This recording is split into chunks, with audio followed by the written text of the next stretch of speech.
Oi, eu sou a Mona Lisa Perrone e esse é o Item Mais da CNN.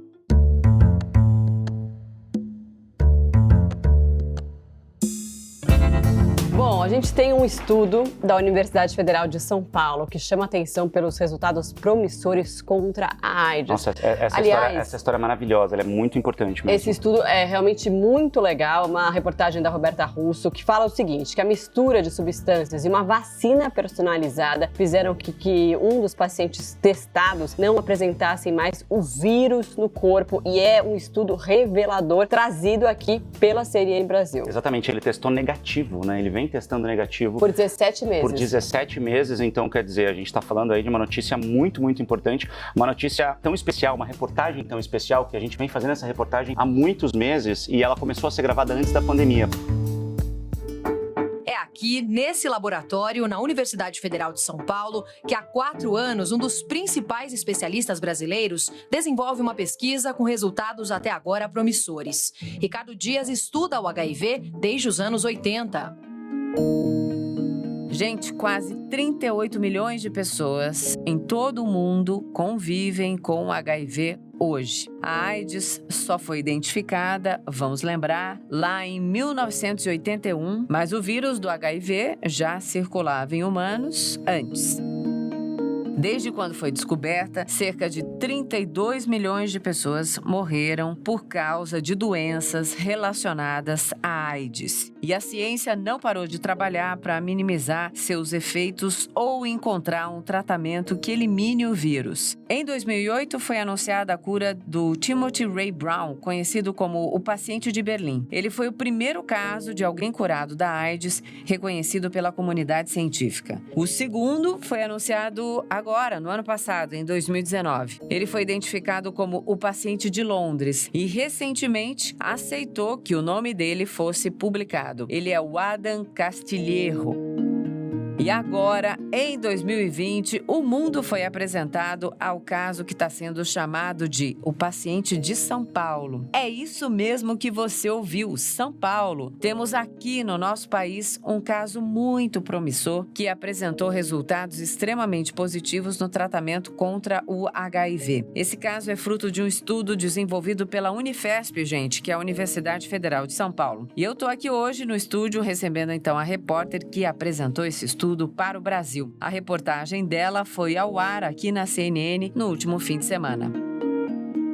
Roberta Russo, bem-vinda de volta. Que momento maravilhoso é te receber aqui no podcast para falar dessa notícia incrível. No meio de tanta tristeza, uma pandemia da maior gravidade, um estudo de uma universidade pública brasileira justamente na área da saúde para renovar o nosso ânimo com a confiança aí na ciência. Que bom, Mona. Obrigada. Estou muito feliz de estar aqui, principalmente para falar finalmente sobre essa reportagem que a gente conseguiu levar ao ar. Exato. Agora, vamos começar pelo começo? Vamos lá. Na reportagem, você e todo mundo tá sem máscara. Vamos contar pro pessoal quando é que você fez essa matéria, essa reportagem e como é que foi? Vamos sim, Mona. Na verdade, foi uma reportagem que a gente estava preparando para a estreia da CNN em março. Então, foi uma reportagem toda produzida e feita em janeiro e fevereiro, ou seja, antes da pandemia. Até por isso, a gente demorou para exibir a matéria, que deveria ter ido ao ar na estreia, mas por causa da pandemia, a gente acabou colocando outras reportagens sobre coronavírus e a história ficou ali, esperando para ser contada. Esperando para ser contada. E quando ela foi contada aqui na firma, em primeira mão, no fim de semana, aí a gente viu um replique do bem. Adoro ser imitada,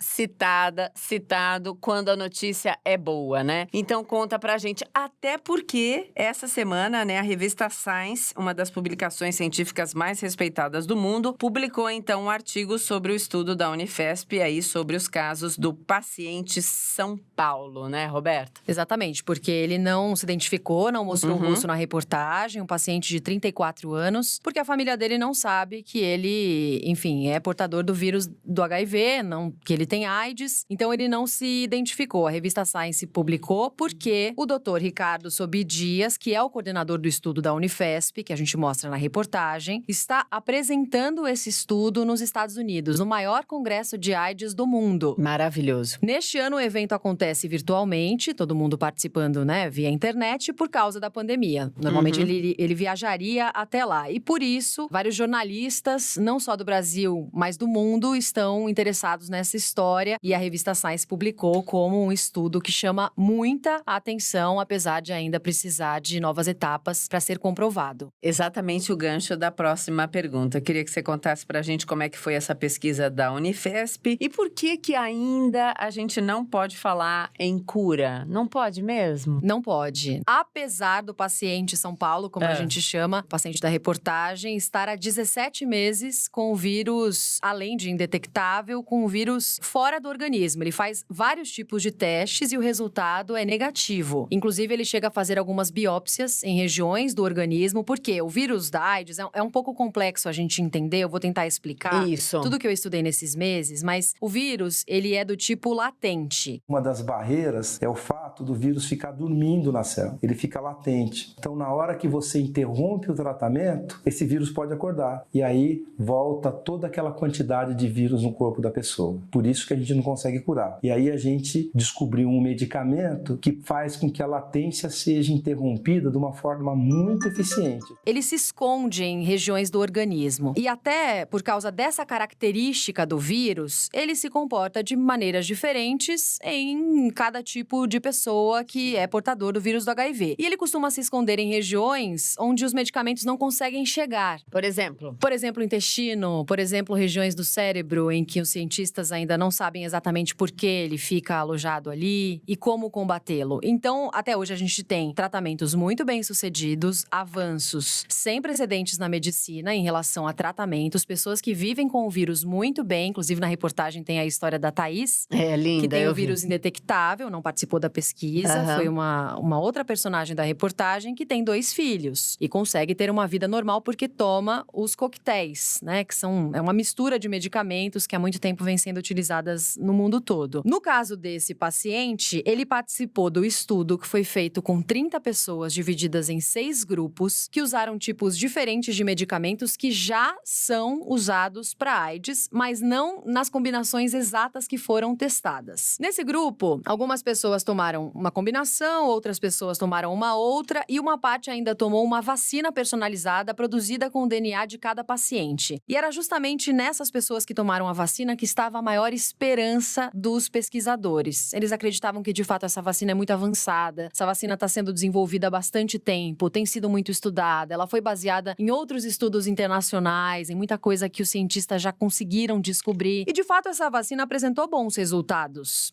Alguns pacientes ficaram algumas semanas com o vírus indetectável e o vírus negativo no organismo, mas depois o vírus voltou. Como é bastante comum em várias pesquisas que a gente tem sobre AIDS, né? Tem muitas pesquisas, promissoras inclusive. Esse paciente não tomou a vacina. Ele tomou uma combinação, eu não posso dizer... O paciente São Paulo. O paciente Tá. São Paulo, que está há 17 meses sem o vírus. Ele não tomou a vacina. vacina. Ele tomou uma combinação de 2 medicamentos que eu não posso dizer o nome por Sim. segurança, né? Para todo mundo, né, não sair procurando, porque não há ainda comprovação de que funcionaria para todo mundo, combinado com algumas vitaminas. Então, ele usou combinação de medicamentos com vitaminas durante 2 anos e continuou tomando os coquetéis normais, fazendo o tratamento que ele já realizava desde 2012, quando descobriu o HIV. Então, durante 2 anos, ele continuou com o tratamento normal e tomando as medicações que estavam sendo testadas, né? Um tratamento experimental, eles chamam assim Sim. na Unifesp. E depois de 2 anos, ele começou já a ter resultados negativos do HIV. E aí começou o acompanhamento mais próximo, Sim. mês a mês. É isso que eu queria entender. Você conversou com ele. Bom, claro que eu entendo que ele não quis, né, revelar a identidade para não sofrer nenhum tipo de preconceito. Isso é meio óbvio, né? Numa sociedade cheia de ódio, quando você tem uma opinião político-partidária diferente, imagina expor alguém nessa circunstância. Não dá, né? E a mãe não sabe que ele tem Então, AIDS, isso então é bem complicado. óbvio que dá para entender muito bem por que ele não quis revelar. Mas minha pergunta para você é a seguinte: como que é a rotina dele de ingestão desses coquetéis, dessas vitaminas? Você perguntou sobre isso? Você conseguiu acompanhar ele? Como é que ele é? Como é que ele vive? Dá um tiquinho mais de dica aí pra gente imaginar antes do pessoal ir ver a reportagem aí no nosso site, porque o podcast tem essa magia, né? A gente imagina ali ouvindo. Na verdade, a nossa história, a minha aproximação com esse paciente é uma novela, porque no começo ele não queria participar da reportagem, ele não quis mostrar o rosto, tanto que a gente fez de uma forma, a gente modificou a voz dele, mas ele não queria nem conversar comigo. E aos poucos eu fui me aproximando, explicando pra ele, né, contando um pouco sobre mim. Ele quis saber a minha história de vida inteira, antes de falar comigo, falou que fuçou minhas redes sociais, enfim.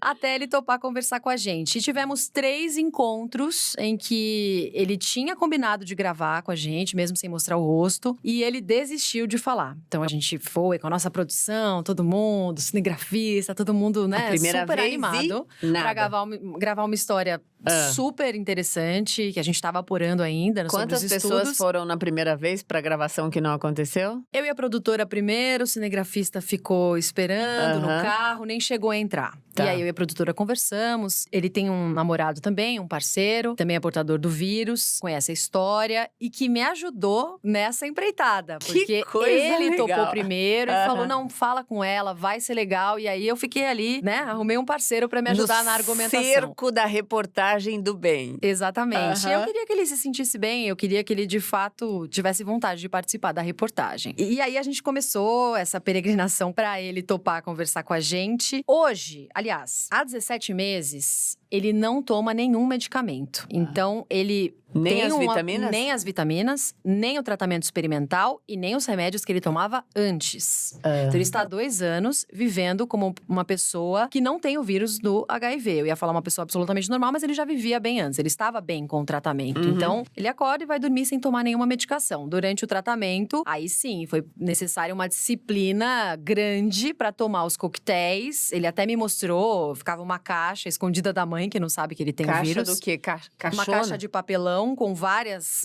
caixinhas menores. Como se fosse uma caixa de sapato.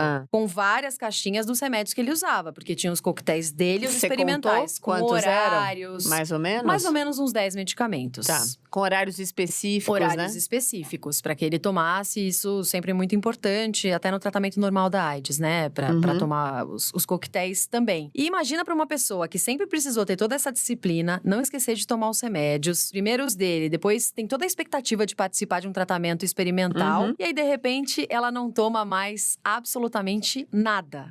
E é o que ele me falou, que a gente até abriu a reportagem com essa frase dele, que pra mim foi muito marcante. Qual porque foi? Ali eu acho que eu entendi um pouco, eu consegui entrar no clima do que é pra ele participar desse experimento. Eu me sinto livre, é o que ele me disse, que é a abertura da reportagem. Eu fiz o teste rápido no posto de saúde com a minha médica pessoal do SUS também, e foi detectado que eu não tenho mais. Eu me sinto livre. Você se sente livre? Me sinto livre. É a sensação de liberdade, principalmente em relação aos remédios, todos, que ele tomou ao longo de tantos anos e que ele teve tanto medo de deixar de tomar de uma forma adequada e ficar mal de novo, porque no começo da doença ele chegou a ter sintomas graves e ficar mal. O que fez ele acreditar tanto na medicina e no experimento? Pois é, pelo que ele me contou, no começo ele tava meio sem saber, mas topou participar, achou interessante. Ele é bem desconfiado, mas ele topou embarcar e participar desse experimento. O médico conseguiu convencê-lo de que não teria risco e de que ele poderia estar ajudando não só a ele mesmo, mas também a outras pessoas, que é algo que ele valoriza muito. Sabe que quando eu vi a reportagem, né? Claro, assisto aqui a Firma, vi a reportagem essa semana no Live. É uma versão menorzinha, né? Do que entrou no fim de semana. E realmente, além de todo o impacto da boa notícia, ela permeia uma sensibilidade incrível, que eu preciso te dar parabéns. Obrigada, parabéns a Mona Lisa. Imagina. Baita parabéns. Não, porque você tem diversas maneiras de falar sobre um mal. Mas, claro, ali era uma boa nova. Mas uma boa nova baseada numa sigla que, para muita gente, independentemente da passagem do tempo, significa, sim, uma sentença de morte. Apesar de todos os avanços da medicina, né? E eu vi essa delicadeza, essa gentileza, e isso, acredito que é o segredo para você ter conseguido chegar nele e ter esse papo. Ele pensa no futuro? Ele tem planos? Como que é o que vem pela frente pro paciente São Paulo? Ele fica muito feliz de não tomar os medicamentos, de ser considerado um caso promissor. Depois que falou com a gente, enfim, começou a entrar mais em contato comigo, dividir mais e eu pude ter consciência em relação a isso. Mas ele quer agora trabalhar, aproveitar a vida, continuar curtindo com o namorado. Ele tá bem feliz e bem otimista e bem confiante que o tratamento vai continuar sendo de sucesso. Porque ele é acompanhado, faz exames direto e ele sabe… Direto é o quê? Mensalmente? Mensalmente, acompanhado pela equipe da Unifesp. E ele sabe que o vírus pode voltar. Os pesquisadores falam isso o tempo todo. Inclusive, o Dr. Ricardo, na reportagem, ele diz que a qualquer momento o vírus pode voltar. A gente tem 2 casos de cura, né? Considerados pela comunidade internacional como, de fato, curados. Curados que nem precisam mais fazer exames? Exato. E nem considerados mais pacientes em remissão, como seria o nosso personagem da reportagem. São casos internacionais. Timothy Ray Brown é o mais conhecido, que era o paciente da Alemanha. E temos um paciente também de Londres. Mas nesses 2 casos, não foram medicamentos que foram usados. Eles tinham leucemia e aí precisaram fazer um transplante de medula que foi feito através de pessoas que têm uma mutação genética. E essas pessoas não têm uma proteína que é fundamental para que o vírus da AIDS consiga se reproduzir. Não sei se deu para entender, mas é bem complexo. Só um parênteses, estamos falando tanto da proteína da célula por causa do coronavírus. Exato. Sim, tá todo mundo sabendo que tem essa tal proteína aí. E são casos muito específicos. E esses pacientes já estão há mais tempo sem o vírus. Eu fui pesquisar também se a comunidade internacional considerava algum tempo necessário para ser considerado uma cura. E não existe isso. Mas existem alguns protocolos e esses pacientes foram considerados curados depois de mais tempo, né? 5 anos. Um dos pacientes, ele começou a mostrar o rosto, enfim. Ia ser considerado curado. Mas é polêmico também. Alguns infectologistas com quem eu conversei disseram: o vírus da AIDS pode aparecer nele de novo também. Outros, bem renomados, disseram: não, eles já estão há bastante tempo sem o vírus, sem tomar os remédios. O vírus da AIDS, quando tem que reaparecer, reaparece em menos tempo. Mas é a ciência aprendendo dia a dia a também lidar com um vírus que é bem complexo. A gente fala tanto do coronavírus, né? Mas é bom a gente lembrar que o vírus da AIDS também é bem complexo. Roberta, vamos falar da Thaís então, porque a gente quer saber como é que vivem as pessoas que têm HIV hoje, né? Em 2020. Você falou que ela tem 2 filhos, enfim, fala mais dela aí pra gente tirar qualquer nuvem de desinformação. Pois é, muita gente, quando assistiu a reportagem, ficou impressionada. Muita gente não sabe que a pessoa que tem o vírus do HIV, se ela toma os remédios adequadamente, com frequência, direitinho, faz controle com o médico, ela fica com o vírus indetectável. Então, ela tem o vírus do HIV, mas ela não está com AIDS. Quem tem AIDS está, neste momento, com o vírus no organismo, né? Está com um descontrole no organismo e está doente, com sintomas, né? Vários. Mas a pessoa que tem o vírus, mas toma os remédios, ela não tem AIDS. E isso eu aprendi com eles também. E tô aprendendo também com você agora. Tem uma vida absolutamente normal e é linda, né? Deu também o ingrediente ali pra minha reportagem fundamental, porque é linda, simpática. Tudo. Topou mostrar o rosto, que não é super fácil. A família. Acho que eu dou voz, né, para algumas mulheres que se escondem. E também acho que com coragem, assim, quando você vê uma família que é super normal, com 2 bebês que são saudáveis, apesar de uma mãe HIV positivo. Meu marido não tem o vírus. E a gente vive super bem, os bebês saudáveis. Eu acho que você fala, poxa, eu também posso, uma mulher que tá passando por isso. O marido dela também conversou com a gente. Eu perguntei se ele teve medo no começo, né? Quando ele descobriu no meio do namoro que ela era portadora do HIV. E ele disse que não. Não, acho que medo não, né? Você tem… Acho que é uma ansiedade, assim. A gente imagina a situação que ela, inclusive, convidou ele pra ir junto no médico. E o médico explicou, olha, vocês podem ter relação sexual com segurança. Porque a UNAIDS considera que as pessoas que tomam os remédios, né? E têm o vírus indetectável, podem ter relações sexuais sem transmitir o vírus. Sem preservativo? Para ter os filhos, sim. E aí é uma questão que é ali não, tinha super... pensado que era inseminação, com o material de cada um, não. Não. Ah, que legal! Ela me Então disse que não repita, isso foi. que é importante, porque eu vi na matéria e isso passou despercebido para mim. Achei que tinha sido de uma outra maneira, então me explica. Sim, ela tem o vírus indetectável, então eles podem, né, com segurança, acompanhamento médico, ter a relação e produzir filhos. Que demais!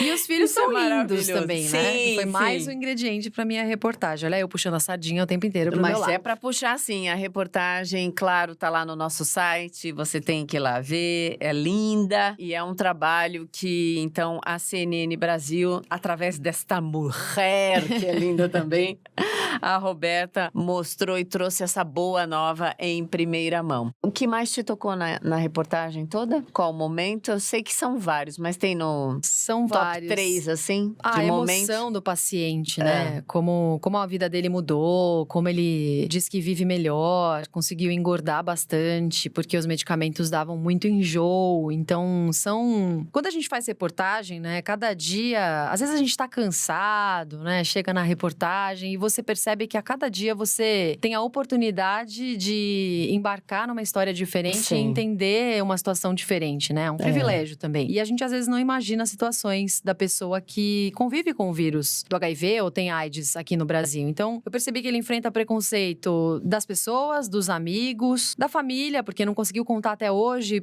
Alguns, pra quem contou, também não convive tão bem. A mãe dele não sabe, ele tem vergonha de mostrar o rosto. Mas ele é uma pessoa com a orientação sexual assumida para a família dele? Acho que não para toda a família. Talvez Acho não, tenho esse certeza. seja, Não para toda a família. Esse seja um elemento, né, de distanciamento, Um talvez. elemento também a mais. E realmente conhecer esse paciente, me aproximar dele, a gente tá trocando mensagem o tempo todo agora aqui também. Outros veículos estão repercutindo a notícia, tá todo mundo querendo conversar com ele. E isso foi muito marcante pra mim, realmente. E a gente tá vendo que, claro, a boa nova surgiu aqui na firma no fim de semana. E aí, de repente, a gente tá vendo a notícia em tudo quanto é lugar. Mas entrevista com o paciente São Paulo mesmo, entrevista aquela de reportagem, você só vê aqui na CNN Brasil, né, Roberto? Só falou com a gente. Não mostrou o rosto, a gente modificou a voz, mas só falou com a gente até agora. E como é que você sai depois de uma reportagem como essa? Como é que saiu o indivíduo Roberta, a pessoa Roberta, a mulher Roberta, a repórter Roberta? A Roberta tá muito feliz de ter conseguido colocar essa reportagem no ar, porque com a pandemia, o nosso foco, né, Mona, ficou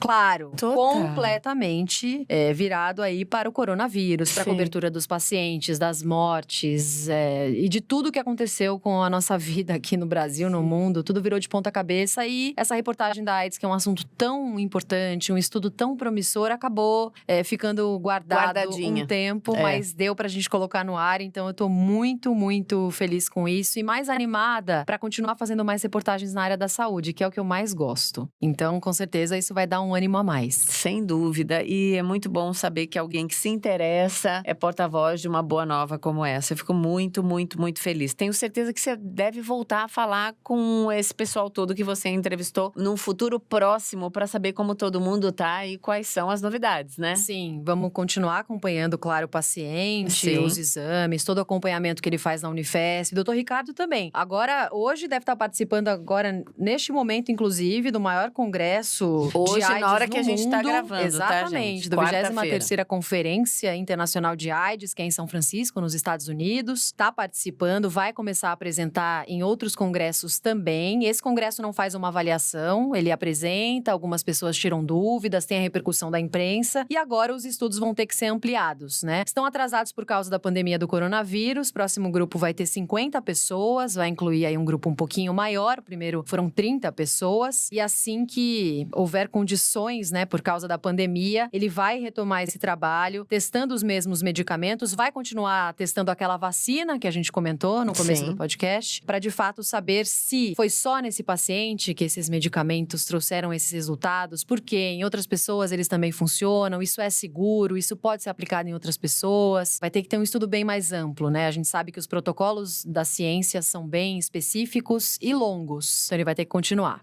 para que o sim esteja baseado em 100% de certeza, né? Sim, temos a cura. Exatamente. O mundo espera ansiosamente por esse sim. É claro que a gente tem falado tanto nos últimos meses, só a vacina para o coronavírus, a cura para o coronavírus, mas a cura para a AIDS é algo que a humanidade espera há 4 décadas? 4 décadas. Virá, se Deus quiser. É algo bem grandioso e que pode trazer evolução para outras áreas e outras doenças também, né? Sim. Que é o que os infectologistas falam na reportagem. Amei falar com você. Acabou já? Quer ficar mais? Quer vir todo dia? Eu quero. Quero vir mais. beleza. Muito obrigada. Obrigada, Adorei. Mona. Muito obrigada por esse espaço. Imagina, o espaço é sempre da notícia e numa notícia dessa, meu Deus do céu, tinha que ser um podcast especial de 2 horas. Um beijo. Beijo, Mona. Até a próxima, Até a gente. próxima, querida. Obrigada. Ai, quero tanto mais boas notícias nesse podcast. Demais, ótimo trazer uma boa nova. Então é isso. Amanhã a gente se vê de novo? Não, amanhã a gente se ouve. E espero de novo com boas notícias. Beijo interno.